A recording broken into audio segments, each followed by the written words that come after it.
All right, good morning, everybody. Welcome to Coffee and Craps with John from Pro Craps here on Casino Gaming TV. Now, I know we're still in transition here, so the numbers are a little lower, so the group is smaller. Usually we have about 50 people or so on these morning shows, and now that we've moved over to Casino Gaming TV from Pro Craps channel, it's about a third of that. So we have to work a little harder here to get our viewership back up again. Just make sure that you're subscribed over here and not missing notifications, and it'll start growing on its own. I promise we'll get back to where we were before for sure. So, hey, good morning, Brian. I'm glad to see you here. A couple of Hawaiians here. Kevin's here as well. Great. And Uncle. So let's talk about some stuff. I got some really cool announcements to make for you this morning. So number one, obviously, always, Las Vegas DiceCon with Jeremy from Color Up. You got to get registered. Go to Jeremy's site, colorup.club. Sign up for the club. It's a great club anyway because we talk and stuff in the Discord, but also DiceCon. It's going to be great. We actually have, and Brian, you might be interested in this. For all of you who throw dice, we're going to do a live coffee and craps at one of the casinos. I think it's going to be at the Nugget. A live coffee and craps with a panel. So it'll be myself, of course, and Jeremy. And we have one of the instructors from Golden Touch who's going to be with us during coffee and craps, where I get to grill this guy on dice control. We get to actually ask questions. I'm not going to try and grill him. I mean, I want to be a dice controller, so I'm going to have good questions to ask him that we can use. And he's going to run a session where he teaches Jeremy and myself and takes questions from you all, but also teaches us live how to work the dice. So that's going to be super cool. That right there is worth the price of admission. Okay. Plus, Jeremy's got, like I said, 2 days booked out and paid for, by the way, at Casino Quest. We're going to take over Casino Quest twice and get to practice there. So we get 2 days of Casino Quest, a day with a dice control teacher from Golden Touch, and me live. So all that for $32. I mean, I don't know where else you're going to get a deal like that ever. So get there. The next announcement is this. We're going to have live fantasy craps here on Casino Gaming TV. Now, again, we're trying to get this channel built up as the home for live stuff, right? Jeff and myself and everybody, we're still going to put our videos on our regular channels, but anything that's done live, like a show kind of thing, is going to be over here. And the folks over at Craps Nation, led by Arnell and George, they're going to run live fantasy craps here tonight at 5 o'clock Pacific time. So get there. And again, we'll start getting more and more stuff on the regular over here on this channel. This is going to become a really interesting place to hang out for a craps player. And for if you're into regular gambling too, we're going to get some blackjack folks and everything else. This channel is going to be really, really fun to watch grow because, again, it's going to be nothing but the live stuff. And yeah, Brian, by the way, I see you here. I'm going to put one of your other comments here because I'm trying to find you. Where you at? Good morning and aloha, Brian. Brian put a new video out yesterday. So Brian's getting some time, it looks like, some free time. You're putting out some good videos again. So that's good to see you putting out the old-fashioned Brian videos. I love it. I love that strategy, man. I love your look at the dark side. Today I'm going to do a dark side play, actually. That's not the same as yours, obviously. It's going to be one that's from a long time ago. So we're going to run into a John Patrick strategy today. And I want to just kind of talk about keeping things simple. I did love this. I think Brian's got a great way of thinking about it. Now, we'll talk about this in my next session here about the John Patrick Ricochet system, which Patrick was a big hedger, Brian is a big hedger, and you want to make sure that you're safe going out. And I think that is the point of it. So I think it's a great strategy for sure. On our channel here, a couple things going on. One is going to be, I said this yesterday, I'm going to get into more and more live game ready practices. So a little more in the style of what Jacob at Wager Me This and Waylon kind of, not so much Waylon, but more Jacob, where I'm just going to buy in for X amount of dollars and play for a while. Sometimes it's going to be, I'm working a strategy like the other night when I did that with the crossbow. Sometimes I'm just going to work $500 and see how I can make $500 and kind of read my own table as I go live. I get a lot of requests for how do you play at the casino? What do you do? Well, I have time now, right? When I'll be done with my 3 jobs that I'm working this week. I should have my schedule calm down where I can do that more on a regular thing. And I think it's fun. This show here is more about like, let's teach, let's talk, and let's be more of a engaging type of thing. That's gonna be more of me just turning them on my camera and going to play a little bit. What I'll be doing with that is a couple things. One, it's a chance for me to work my own strategies out. It's a chance for me also to play other people's strategies. And I say all the time that that's not my shtick, right? I'm not here to play your strategies out. But I get requests to do that, and that would be a good venue to do some of that stuff in. So I may work some of that into those informal practices. Those will always be done live, by the way. I'll never record that and give you the good rolls. I'm gonna just flick the camera on, hit the live stream and go. They will not be scheduled. They're just gonna go when I feel like it. It might be 2 in the morning, who knows? So make sure you're on the ProCraps notifications so that if I do go live and you happen to be awake and you wanna have some fun laughing at me rolling the dice, you're in, and that's how we do that. So there we go. Other thing to mention here too is I'm gonna be leaning in heavy on money management and rack discipline. So no matter what I do here in the morning, and again, the morning sessions, this show is not about strategy. Oftentimes it is. Oftentimes I do roll strategies out here, and I will today. But it's not about teaching you a new strategy. It's about seeing, can a strategy that I know about or that I've used, can I use it to apply a concept? And today's concept and this past few weeks has been about bankroll money management. It's been about rack discipline. It's been about the short stack. We've been working the short stack an awful lot, which is like, how do you play with a little tiny bit of money? And I really believe that by laser focusing on playing with small amounts of money, you can do the math and expand that out really big. So that's gonna be what's happening.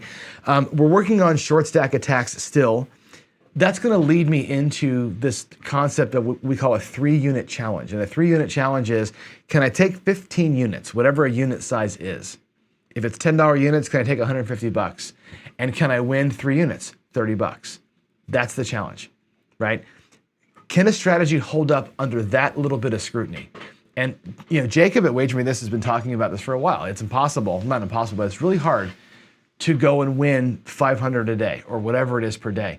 Well, you've got to look at it in terms of, can my strategy survive and win me 3 units every time I go to the casino? You'd be surprised how hard that is.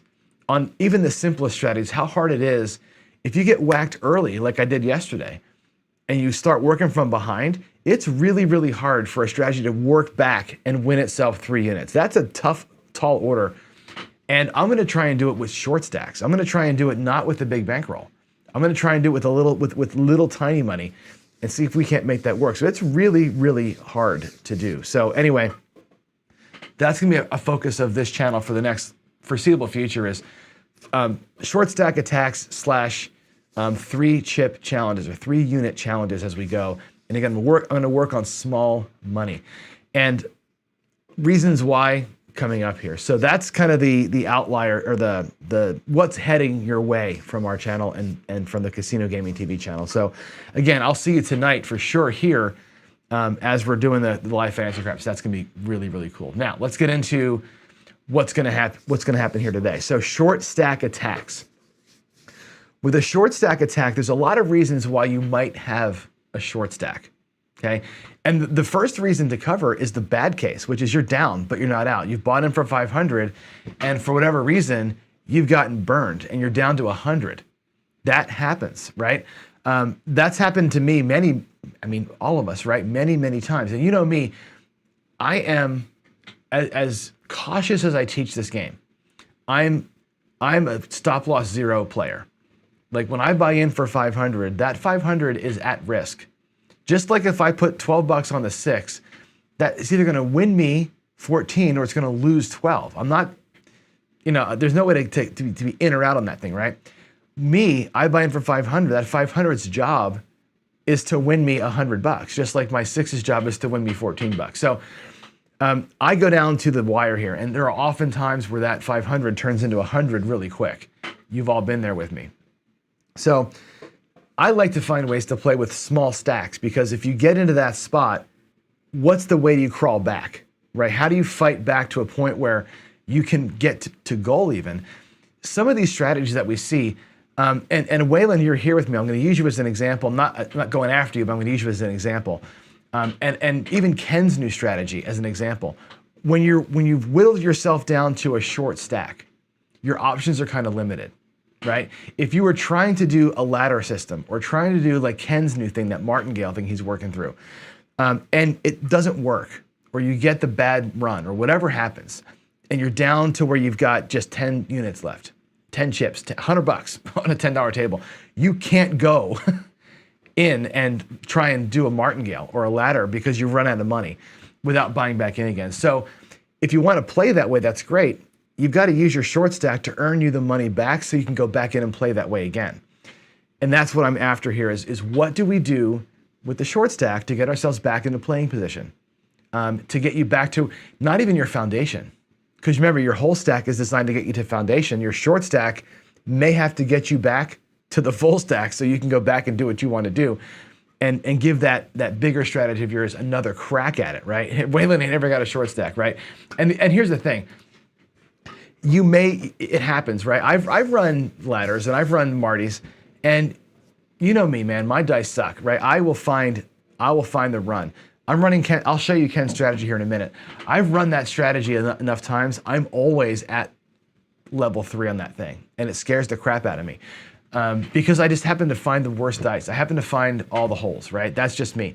So if you get to a short stack, you gotta be able to play out of it, and that's a big thing for sure. So the second reason you may have a short stack is if you're locking up profit. Let's say that you've used your big stack, you've used your 3K or your 1,000 or your 500, and you're trying to lock it up, right? You've gotten to your foundation, you're gonna lock up a profit, and in that case, you're mentally playing with a short stack. Like I bought them for 500, I've got 600 now, I'm locking up that 100, and I'm gonna play with the smallest amount of money I can to improve that profit level, not putting the whole 600 at risk every time. That might be a mental short stack. And the third way of doing it, or why you'd have a short stack, is to go for it. Like you've got your goal. I bought them for 5. My goal was 100 and I won 100 and I still have 100 left. So I'm at 700. Well, I take that last $100. That's my go for it stack, but it's a short stack. I'm not going to ever dip back into my bankroll. Again, that to me, that's rack management.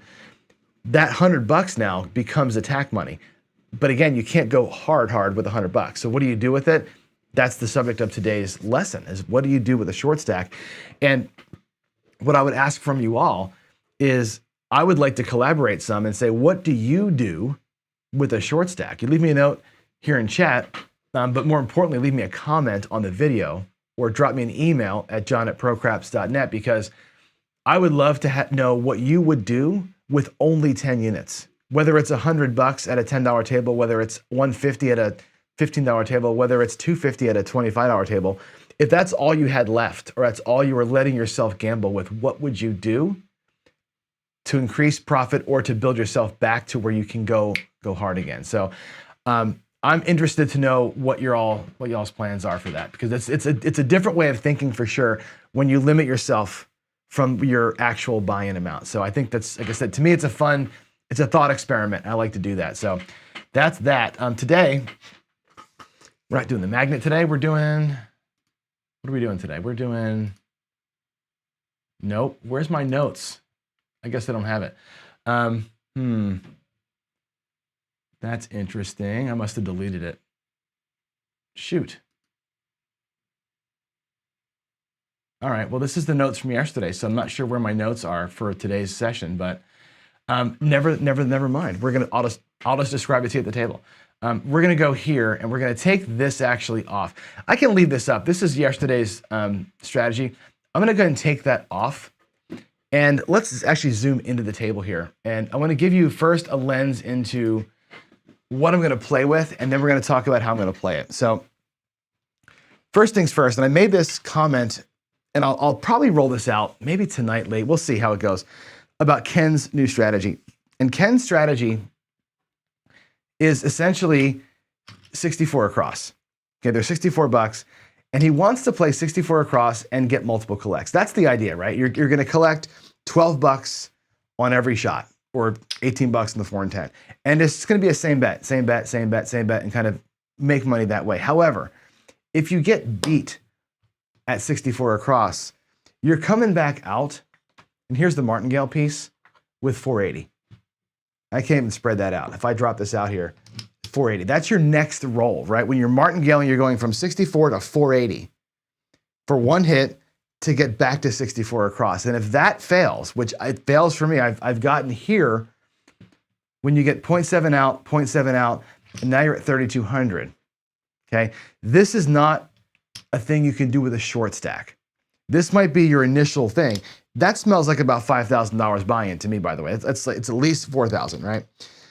This is a way you can play aggressively early, right? Bring your whole bankroll, right? Work the Marty, work the ladder, get yourself ready to be where you're going to be. But if that bombs out and you're left with only this, or only $100 because you've lost your big shot, what do you do?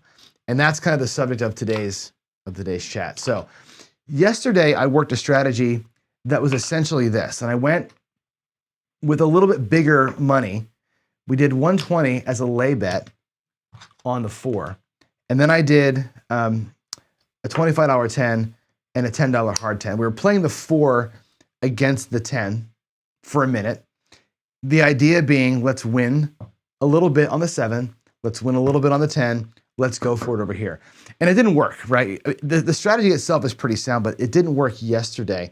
And somebody wrote me a comment that said, why don't you just play the Ricochet? Like, why do the lay 4 like this and fight the same number all the time?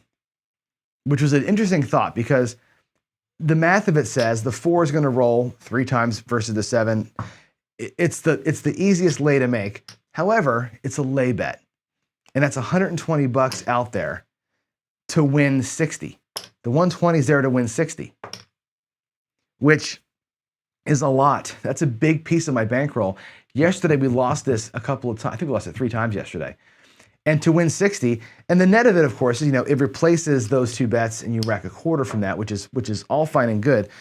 But really, the target here is $60. If you think about this, why not get a flat don't come bet through at $60? That way, when it does travel, wherever it travels, it's half the risk of this one. And if you do happen to get hit on it, it's not like you're getting a hit on a major chunk of your bankroll. You're getting hit on a smaller piece of it, so you can play the strategy more times. That's the idea here. So viewer wrote back and said, hey, why don't you waste a roll, basically, and do the Ricochet system? And I thought, you know what? I haven't talked with you guys about the Ricochet system at all. So I'm going to take a pause on that strategy and just show you how the Ricochet works, which is an interesting system. And it was made famous by John Patrick. It's in one of his books. It's in this book here, the Advanced Craps book, the green one. It's in there.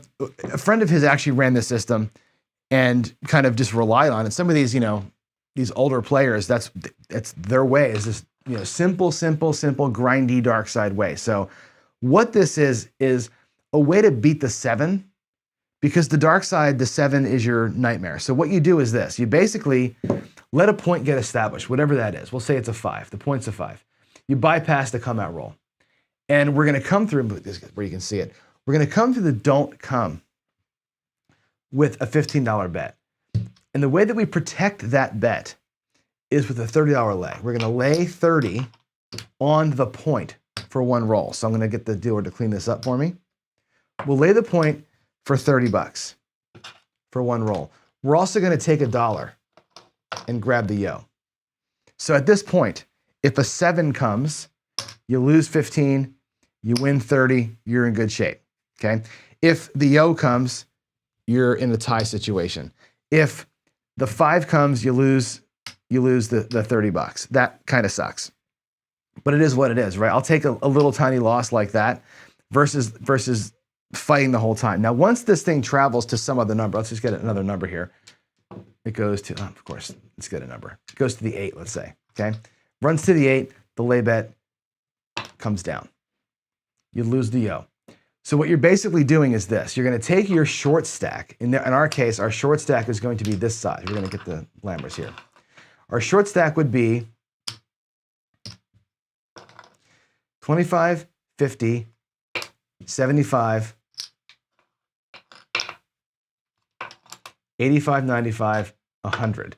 So $100 short stack. Can I use the Ricochet system to just play some basic don't come with $100? Can that be a stable enough strategy to help me fight my way back to be able to play my other strategy again? Or if I'm already in profit, can this strategy just sustain me and help me build more profit in? So this is a nice, easy way to sort of get in. Now, what I do here with my rack is I set it up like this. I'm going to set up with my lay bet in the front of the rack, like so, and my $15 next to it. So those are my bullets. Basically, I go out with these two shots every single time.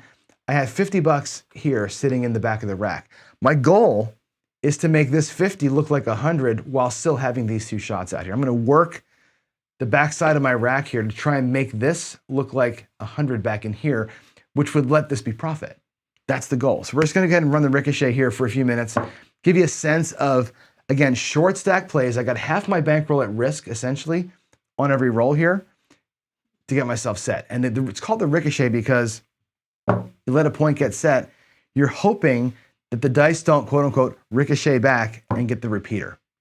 Your only really source of danger here is a repeated point that comes out immediately after it gets set. So with that said, let's run a Ricochet on the short stack. See how we do here. Let's go ahead and get the camera zoomed in so you can see the dice rolling. There we go. All right, our first shot is a 5. So our point will move to the 5. And again, with the Ricochet, we're going to go ahead and lay the 5 for 30 bucks. Okay, 30 to win 20, $15 in the don't. So again, a 7 comes out here, you net 5 bucks. We'll put a buck on the yo. If the 11 comes out here, you'd lose 15, you'd win 15. You're in a wash situation. Craps numbers, we win, obviously. And anything else, this becomes our new point for ourselves. So we're just going to let that thing happen. Here we go. It's a 5-1-6. Okay, so this is going to travel behind the 6. Our lay bet comes down. And again, I'm working the front of my rack here. We'll lose my yo. Working the front of my rack here with my money that I'm fighting with. And hopefully we don't have to dig into here, but if we do, we've got reinforcements to help with this. Now that 6 is not a great option, obviously, right? We don't want the 6 or the 8 as our point on the don't. The 7 is still powerful. I don't care that much. On a short stack, when you have to worry about it, because again, 15 bucks is 15% of my bankroll that I could lose in one roll here. This might not be the worst time to drop $2 onto the hard 6 and reduce the chances of losing from 5 to 4. That's not the worst play here. Again, with a short stack, that's not terrible. This is a bleed. Obviously, if the 7 comes, you lose a couple of bucks. If the 6 comes easy, you're going to lose all 17. But when you're playing with a short stack, hedging becomes almost a necessity because you can't afford to go down by this. So we're going to try and take one possibility away, and we'll accept the fact that we're going to bleed this out as we go here. There's a 5-4-9. No effect. There's a 6-4 easy 10. Again, no effect. Of course, yesterday would have been nice, wouldn't it? 6-3-9. Wow, look at the 9s coming today. Holy moly. That was another 9. Another 9. Holy crap. That's got to be 4. Is that 4 9s in a row? You got to be kidding me, right? There's a Yo11. Yo11, 6-5. There's an easy 10, 10 easy. Dark side equals patience, right? Patience, patience, patience. Another 9. This is that miracle roll that we're not on. Again, you cannot have fear of missing out on this. You're playing this. You're on a short stack here. You're playing that. You're not jumping in to crazy trends. And we have an easy 6, which is the worst case for us. We're going to lose all 17. Okay. That, of course, will happen. We don't love it, but it does happen. Here we go. Coming out to an 8. The official point is 8. We're going to get into the laying of the 8. 15 in the don't. Now you could, if you chose, ladder this up. I'm going to give you an option here in a minute on the way that I would actually increase my bet size here. Again, that's going to go to the 6 one more time. That'll be in the 6. We're going to go ahead and put $2 on that hard 6. And we're going to be at pretty good risk here again. Same as last time. Pull the lay bet back down. Let's find us a 7 here. There it is, 437. Okay, we'll lose $2, not the end of the world, but we're going to win back the 15 that we lost last time. Again, that goes in the front, this goes into the back. Our bankroll is essentially stable except for the bleed. You get a nickel for 5 whites. Okay, somebody said it in chat yesterday. I think somebody says it in chat every day. Hedging is a bleed. You're going to watch the bleed happen right here. You're going to watch me bleed out as we go. This is going to be interesting, right? Because we've been burning $1 on this every time. We've been burning $1 on these hard ways every time. And I've already whipped through $5 out of my 100. 5% of my bankroll is gone, bleeding out for hedges. But again, on a short stack, you have to protect your money. Okay, the official point will be a 4. We're going to lay the 4 and come through with $15. That goes to a 6, easy 6. I'm going to come back out with a second one. Pull a lay bet down. Now what's going to happen here is this. This 7 protects that 10. Okay, so I have 3 units to protect 2. If a 7 comes here, we're going to net 1. Otherwise, we're going to get a second unit in action. I'm doing that as a way of pressing up my money on the 7. So when I get a win, I'm going to push back in here and take a second 1. If I lose, we'll come back with just 1. I'm just going to keep 1 or 2 of these things going at all times. And I will go ahead and put a couple bucks on that hard 6 just to save it. 7 out. Okay, so our net here, we lose 2. We lose 2. We win 3. Effectively, we won $0 on that one, but that's okay. I'm fine with that. We took the crack. I would have liked to have had that don't come out one shot earlier, but what happens, happens. Here we are. We're going to lay on the 8 for 30, come out with 15. And we get the ricochet. We did lose our lay. That hasn't happened in a while, but there it is. We lose the lay. This comes behind the 8, okay? The puck is off. This is a bet on the 7 right now for the come out roll. We're going to live with that. That's actually a really good play for us. We'll let that thing sit. Be a 1, 2, 3 on this new come out. 1, 3, 4. Now I've got, the point is 4. We don't care about the point. We do have this bet on the 8. And again, we just lost, right? We lost that $30. I'm going to come through with the second don't come. And again, this 7 is bigger than that 7. We're going to be okay here. Let's just get her set. Boy, we cannot get that thing to set at the right time. So we're going to lose 2, win 3, and effectively have a profit of 1 unit on that shot. But because we lost 30 on that lay the last time, we're down. Okay, so we're down to a quarter in our reserves. I still have my money out front. Let's go. 7 on the come out, do not care. Hard 10. Let's lay the point. Come out at 15. So that's a 7. This is a wash. 30 wins 15, lose 15. You're even Steven right here. Point goes out. Everything comes back. 617 on the come out. Another 10. Rolling some 10s today, it looks like. All right, here we go. Lay the 10. Come through with 15 and hope we don't get a ricochet. 1, 2, 3, the shocker, which is great for us. That's going to give me a little win over here. I'm going to stack that up, one of them, and bring back 2. So we're going to get a little bit of extra small press action over there when we get our wins. It goes to the 5. The lay bet comes down. Looking for big red. 5, 1, 6. There's no way to hedge this out, so we're just going to let it play. 4, 2, 6.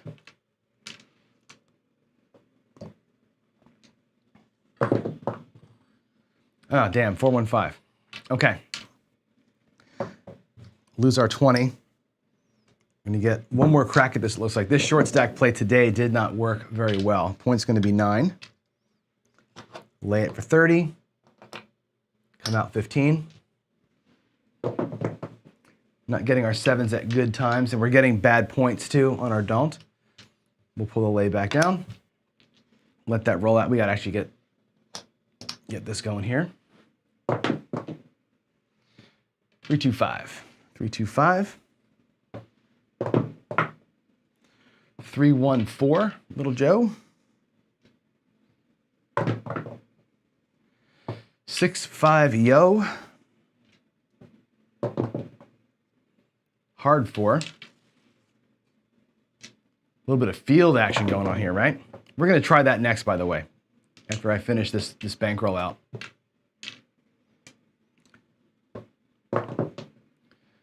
This is not an exciting strategy by any means, and it's generally speaking pretty safe in terms of how this thing works. There's another one. Wow, that we're crushing the field here.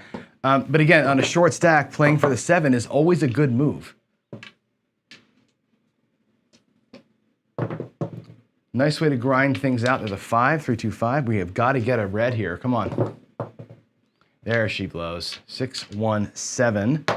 Lose our hard way, which is fine with me. We'll get paid here. Again, I'm going to bring that back to the front of the rack. We're going to set ourselves back up again. We're only 3 units down, believe it or not, after all that mess. So let's take this off. And I'm going to show you something here. We're going to do it again. Another come out roll. There's an 8. We're going to lay the 8. Hope for a not to ricochet. We're going to come over here to the don't come. We're going to put our dollar on the yo, which I keep forgetting to do, by the way. An option here, and you know where I'm going to go with this. My option on the come outs oftentimes is to go with my don't pass with the field. As I get these don't passes set with a free field bet, it seems to work. I'm going to put a pin in it. We're going to note with a lammer what would have happened if I went into the field. I haven't been tracking that so far, but let's just see what would have happened. Nothing would have happened. It was a 7. So what happens here is it's actually not bad. We lose our 15 bucks in the don't, but $30 lay in the 8 pays a quarter actually. That's not a bad win. So we'll take that back to the rack.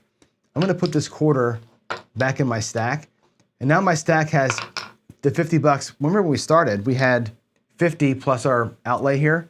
We're actually right where we started. So we did roll. And yeah, James saying stop the hard ways. And James, the only reason why I'm doing it is because we're playing with such little money that losing 15 bucks out of 100 is 15% of your stack, right? That's the only reason why I'm doing it. There's a reason for it. We can do without it. I haven't hit it yet, obviously, so we can turn that off if you'd like. I'm okay with that. Of course, the 5.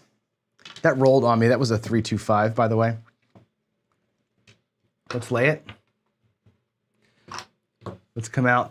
I need to get 15 bucks over here, so we're going to get 1 out of the back of our stack. Oh, great. 1, 2, 3. The shocker. That's awesome. It's going to pay 3. I'm going to stack up 1 of those. And do it. Actually, what I'm going to do with that instead, I'm not going to stack 1. I'm going to pull that back in here. We'll stay with 3 here. I'll take that 1, and I'll use it to get a second 1. That'll be what I'm doing. I'm going to get a second point with that. That's going to go to the 6, which is not ideal. We'll take our lay bet down.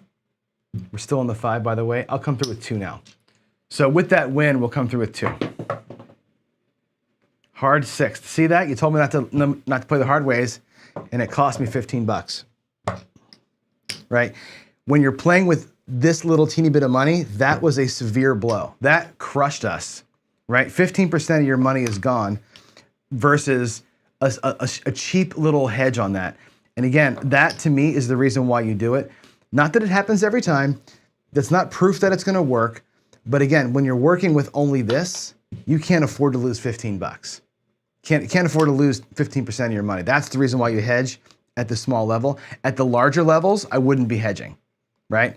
Because I don't want to lose, that's a smaller percentage of my buy-in. Anyway, now we're playing against the 6 again with 10 bucks. Big bummer there that worked out that way for us. There's the point being hit. We're still playing for the 7 though, obviously. We're going to reset the point at 5. There's the boxcars. There's the 6 again. It repeats. So we lost 25 bucks on the damn 6 that time, which really kind of sucks. And we're getting backwards in our stack. Now we're down a total of 15 bucks. We started out with 100. We have 50 plus 30. We're down to 15 bucks. Looking for a new point. New point will be 8. We're going to lay it. We're going to run through here with 15. Ricochet. Don't ricochet on me. Here we go. That goes to the 10. That's fantastic. So we have a nice $15 flat bet on the 10. We can pull our lay bet down. Let this roll out. We'll take a win, and then we'll start increasing our money. There's an 8. I think there was a 9, but it rolled. Another 8. There we go. Points off. Looking for big red. There she is. That's going to pay 3. And again, we'll get our front of our rack reset. 30 plus 15. The back of our rack is going to be set back up with 50. And now we're back where we started, essentially, minus the 5 bucks. Here we go. New point is 6. Let's get a run here. If we can get a run, that'd be awful nice. So we'll lay the 6, come out with 15. It's going to be a no 9, no 9. Remove our lay. And again, that field bet would have won there. Again, I'm trying to keep mental track of the don't come and the field. I think that's such a good play. There's a yo 11, 6-5 yo. Another 6-5 yo, back-to-back yos. That would be 3 field numbers in a row, by the way. Hard 8. 8 the hard way, the square pair. 6-5 yo. 6-5 yo. Hard 6, that's the point. Does not matter. We still have a good bet here on the 7. Let's get that come out winner, frontline winner. No, it's going to be a 10.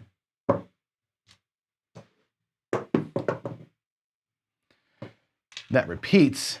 The point repeats. If we were ricocheting that time, that would have sucked. But we dodged it. There's the 7 on the come out. So that's going to pay us here 15 bucks.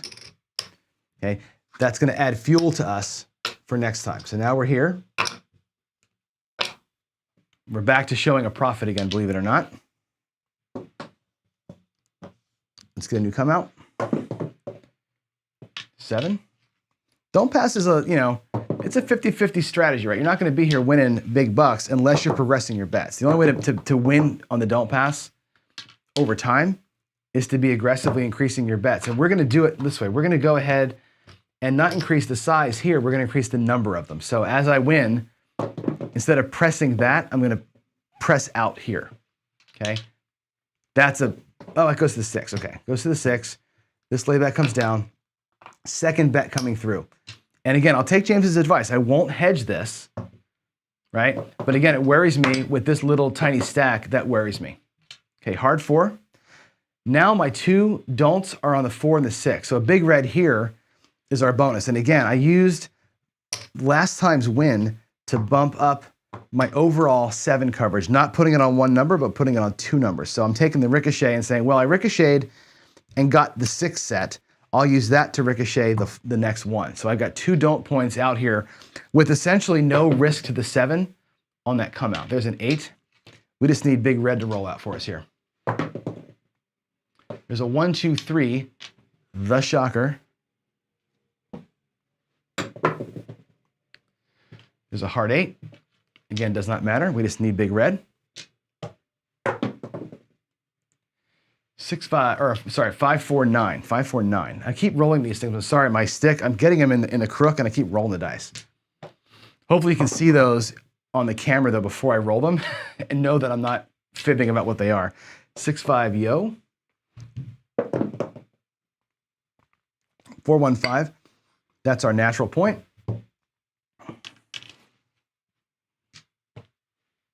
Coming out. 538 would be the new point.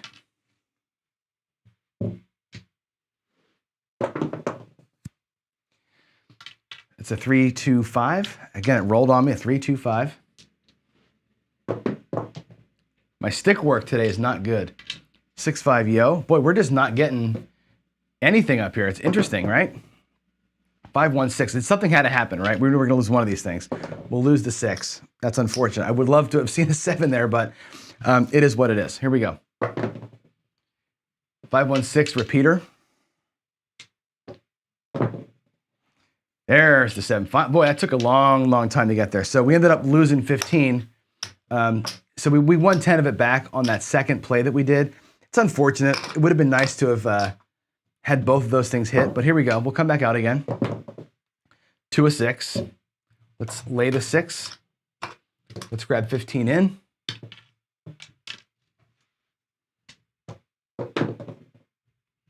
Three, 2, 5.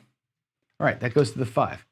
Now, since we lost last time, I'm not going to do the ladder. I'm not going to ladder up on the losses. I'm going to pound the wins. That's the way I'm going to do this. I tend to lean that way more than by chasing loss. I know that the ladder strategies will have you chase loss. In this strategy here, with only a little bit of money, oh my goodness gracious, with a small stack like this, you can't chase loss. There's not enough money here to chase your losses with. You're going to have to chase or attack the wins and be aggressive on the positive side until you can grow your stack back. Here we go. 6-2-8. 6-2-8. 3-1-4. 3-1-4. Another 3-1-4.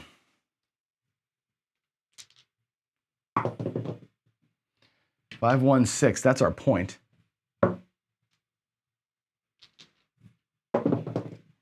You're right, I think, on point. I got ahead because of the 2 craps on the don't come. I'm not getting 7s today. This is one of those days where I'm not rolling any 7s during the point cycle. When I ran this like 3 or 4 times last night, and I doubled my bankroll every time. And I was getting tons of 7, 7, 7, and just winning on these bets. And today, here's one here, but it has not been happening. So usually, these bets win a little more often than this. But if we look at where we are right now, my rack has got 75 bucks in it. If I take this 25 that I've been laying with every time, there's my $100 starting money. And I've got, although not a lot, I've got a 20% profit, right? So we're not crushing it, but we have shown a profit. And again, the don't come and the don't pass, although you're going to say it's cheating to win, call it a victory, those horn numbers do pay, right? So it's part of the deal, right? On some strategies, you're not calling those out as wins. They're kind of ancillary wins. In this one, you're kind of hoping for that. You're kind of like, yeah, I need some of those horn number victories here to get us through. So there's the I'm sorry, that's going to lay the 10, 15 of the don't. 6-1-7, so that's a wash, right? We win 15, we lose 15. It's a wash, points off. It all comes back, and we start again. Come out 7. Boy, that would have been nice if we'd have got that don't pass set and then had to come out 7, right? Another come out 7. Lay the back wall. Lay that back wall, huh? 6-2-8. Okay, lay the 8. Come through the don't. All right, that's perfect. 4-3-7. So we lose 15, which you think sucks, but you're going to win a quarter on the laying of the point. That actually worked out well for us. So if I come back to the rack, I'll bring 15 bucks up from the backside. I'm going to put this quarter back here, and I'm managing the rack. As you can see, my play money is up here. What I'm playing with is here. Back here is my go money. We're 3 chips away from being even in the backside of the rack. I'm going to play this out one more time. We're going to get to even, and I'll show you how we worked our profit here. 5-3-8. Let's get it though. Before we start spending our money, let's earn the money. 5-3-8. Into the don't we go. It's 4-1-5. 4-1-5. Okay, we're gonna bring the lay bet back. And again, because we won last time, I'm gonna spend 2 bucks. 2 chips into the don't. Come back out for a second number. That's gonna go right back to the point, which is fine. We'll be on the 8, and the 5 as no bets. Now we just need that come out 7. We're going to be good. 10 is the new point. 10 is the new point. Again, could be hard weighing the 8 for safety. There's a midnight. Let Waylon do the singing. 4, 3, 7. Perfection. Okay, that's going to pay pretty well. Both come down. That's going to be $10 there, $15 there. I'm going to get back to my rack. Here's the money that I've been playing with, my lay money and my don't come money. On the back side of my rack, that right there is the $100 I started with. I have $10 in quote-unquote profit plus what I'm playing with. So technically speaking, I've got 125. I'll actually put the quarter in the back there. I'm going to take these, make it a quarter. In the back of the rack is the 100 that I started with, and I've earned $55 in that session. We were down all the way, right? And again, it's grind, but the don't pass always works, man. It battles back all the time. And having a profit at that level, I'll take that, right? 30 bucks, 30% profit, it's okay, right? Not the most exciting strategy, but now if you look at where you would have been, if you were, let's say you had lost, you lost your way down. Still with me? My app said that the streaming stopped because of internet connection issues. Are you here? It said that I resumed it. I'm not sure if I actually resumed the thing. Can you chat me if you can hear me, please?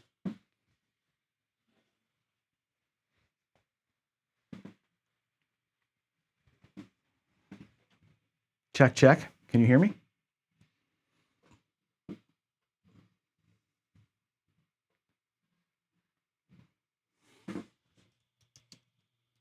Okay, you can hear me coming back. That's actually, it's actually pretty stout. Listen to this. I mean, for all of you guys who are into the tech stuff, my internet connection has been bad the last couple of days.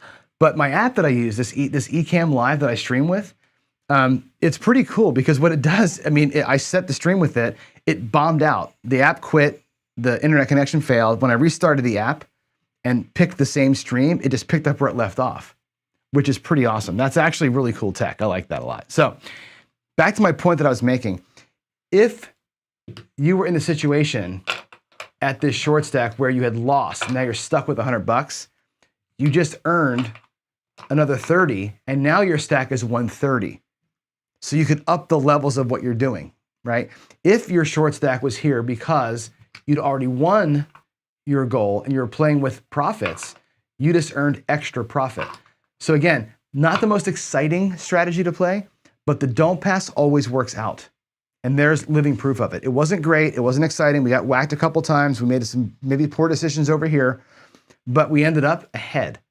And it always seems to work out that way if you're resilient with it and the dice do what the dice will always do, which is land right there on that guy. It just happens. So anyway, that's a look at a very simple strategy, the Ricochet. Let me go back to the notes screen here. Very, very simple, not that one, this one. Very simple strategy, okay? And again, we're talking about how do we play with a short stack. And I can't say it enough, right? You're in a short stack for lots of reasons. You put yourself there by losing. You put yourself there because you locked up profit already and you're trying to earn extra profit. Playing with a little dinky stack changes your focus on the game. It changes the way you play. It changes the way that you attack the table. And I think if we can work through ways to play with $100, then when you're playing with 1,000, you're adding zeros. And the same strategies can work with extra zeros and extra table levels. But you got to, again, think myopically about that little tiny bit of money. I think it works really, really well.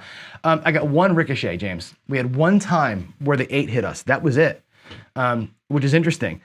We never hit the yo out of the box, which was lucky because I actually forgot to play the yo a bunch of times. We never hit the yo once. I was gonna try and do like a progression, like a 1, 3, 2, 4 kind of thing in the don't come, but with the smaller stack, I didn't want to power press my wins. So that's how that worked out. Anyway, love that strategy. It's so simple. It's so simple. It's genius in its simplicity, and it's one of those things. Am I dropping again? Really?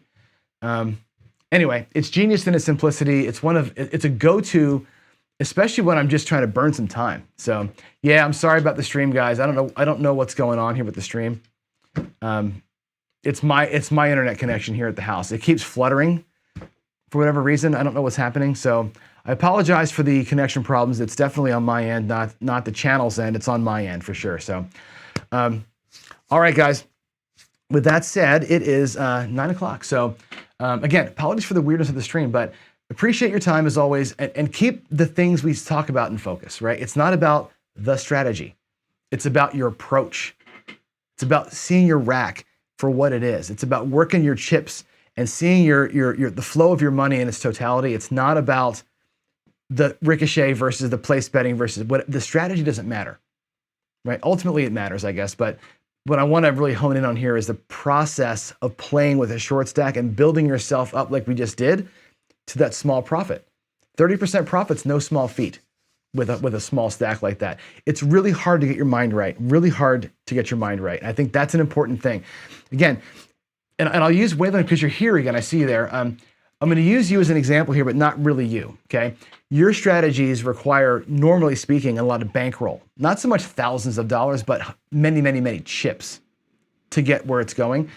Another YouTuber named Christopher Mitchell, and he's kind of a clown, so watch him and have a good laugh. But he makes a really great point that I want to repeat here, which is bankroll is the key in a lot of ways.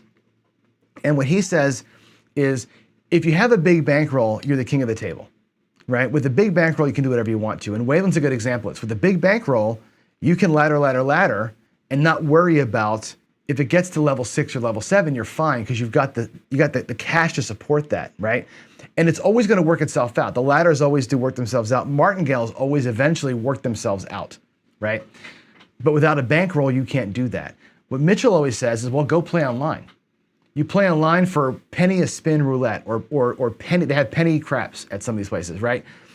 $100 and a penny craps table online. You can do whatever you want to there. You have a huge $100 is a huge, enormous king size bankroll at a penny game. Okay, just like $10,000 is a huge bankroll at a $5 game. So it's scale based, right? So think about your scale and how many units you have to bet with here. We scaled our units back to only having 10 units to bet with. So that's what my focus was here. So hopefully that works out good. Yeah, well, you'd have plenty of low roller strat. I'm not saying your strategies, you have low roller ones. I'm saying the ladder specifically. When you only have here 10 units to bet, the ladder can only go a couple of levels. So that's why I'm saying if you have bigger money gives you more units to play with. The more units you play with, the more you can go ladder, the more you can go Marty. And on the online stuff, boy, when it's a penny, you can do whatever you want to. Here, you've got, like I said, I'm limiting myself to $100 or 10 units, 10, whatever the table is, 10 units of that table size. I'm limiting myself to that and saying, how hard can my brain work to make money when I've only got this dinky stack of money to work with? And that's the thing where you could build it up to do something more aggressive, but you can't be really aggressive with that little bit. You've got to be sort of grindy, careful to build out, and then you can kind of jump into it. So Skills saying you're not getting notifications for the channel. I don't know why. Waylon said that too, that he wasn't getting notifications yesterday. Did you get your notifications today, Waylon? You can chat us in there. I think you're here, so maybe you did. Anyway, I don't know why you wouldn't be getting them. I don't control that, obviously. It's just YouTube's magic that works there. So, yeah, Jay, this is a way to say it. What passes for strategy is tactics. You're right to some degree, right? I mean, it's strategies. I was watching Sin City Living. They're talking about all the strategies. And really the strategies, on the right side anyway, it's what are you betting on, when are you pressing, right? With a ladder strategy, it's what are you betting on and when do you come up and go down? What are the rules around it? Those are tactics. Strategy, I equate strategy to blackjack, where there's a strategy that you play that gets you better outcomes, right? In craps, there's no strategy to get you better outcomes. Craps strategies are where your money goes and how much you're putting on them. It's not so much gameplay logic. It's more about where is your money at and how much is there and when are you going up and when are you going down with your bets. I think that leveling your bets up or down based on wins or losses, that's the way that you win this game. I think Waylon approaches it with the ladder, go up after the loss, and then you guarantee yourself wins on the rebound. My brain works more the other way, which is let me attack the winning streak and I'll be low as I can during the losses and high as I can during the wins. It's just a reversal of how you see it. Totally fine. But I think you win in craps by bet size and by the street that you're in. You don't win craps by quote unquote logical strategy like you do in blackjack or maybe pie gal, I guess, right? That's it. The strategy there is what it is. Anyway, that's it. I think we're good. I hope that we're getting it. Hope that we have 28 people here today. I hope that the channel's starting to get traction. I know it's hard to find me right now. We'll get it. I'll start leaving links every day on the ProCrap side too to get back over here. And we'll keep talking about this stuff. I think the short stack approach is interesting to me. It makes me think. And it gives me a lot of like, oh crap, we're down to $10 now. What do we do? Whereas playing with a bigger bankroll, I don't tend to worry about my strategy. I'm just going, oh, let's try it again. Let's try it again. At $100, you can't just try it again. You gotta work through it. So I think from a brain standpoint, it's pretty cool. Waylon, definitely, I'd like to see your brain work through some of this stuff too. Give me your brain on $100, or let's say 10 units. 10 units being 100 or 250 or 500, whatever the table limit is. Work me strategies, everybody, with 10 units. How do you play with only 10 units of table minimum? Table minimum 10 units, not your bet wish 10 units. Think about that. Email me or leave comments here, and let's together start rolling some of these things out, and we'll start looking at ways to play with only 10 units. Cool? That's it. Have a great day, everybody. Thanks again for watching. Thanks for sticking with me through the weird tech issue that we had with the stream dropping, but guys are awesome, very diligent. Appreciate every one of you all. Have a great Wednesday. God bless.